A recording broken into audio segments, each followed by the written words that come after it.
છે એમની પાસેથી એમના પસંદગીના સ્ટોક જાણવાનો। તો જીગરજી, આજે હવે તમારી સ્ટોક સ્પેસિફિક પસંદગી ખાસ ક્યાં રહેશે?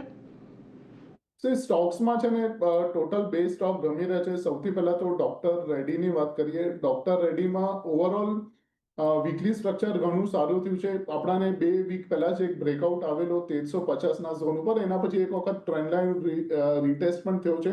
બટ ઓવરઓલ લાસ્ટ 2 વીકથી જોઈએ તો એક નેરો રેન્જ કામકાજ છે આની અંદર, બટ ઓવરઓલ સ્ટ્રક્ચર અને વીકલી બેસિસ ઉપર મેકડી પણ જોઈએ તો એક પોઝિટિવિટી દેખાડી રહ્યું છે।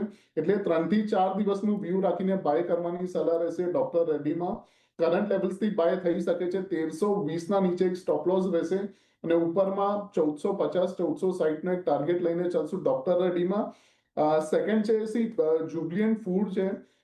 જુબિલિયન્ટ ફૂડમાં પણ ઘણા ટાઈમથી એક કન્સોલિડેશન ચાલુ હતું। લોઅર એન્ડ ઉપર લેવલ્સ હતા 410 અને 420ના, અને છેલ્લા 2-3 મહિનામાં જોઈએ તો મલ્ટિપલ ટાઈમ્સ આ લેવલ ટેસ્ટ થયા છે, પણ હોલ્ડ કર્યા છે આ લેવલ્સ। અને સાથે સાથે આ જ પર્ટિક્યુલર લેવલ્સની જે વાત કરી એ પ્રીવિયસ યરથી જે કેલ્ક્યુલેટ થાય છે સપોર્ટ પીવટનો, યરલી પીવટ સપોર્ટ, ત્યાં આગળ ડાયવર્જન્સ પણ બની રહ્યો છે। એટલે મોટી તેજી આમાં જોઈ શકીએ છીએ આપણે 15 થી 20 દિવસની અંદર। એટલે એટલીસ્ટ આની અંદર અઠવાડિયું 10 દિવસનો એક વ્યૂ રાખીને બાય કરવાની સલાહ છે।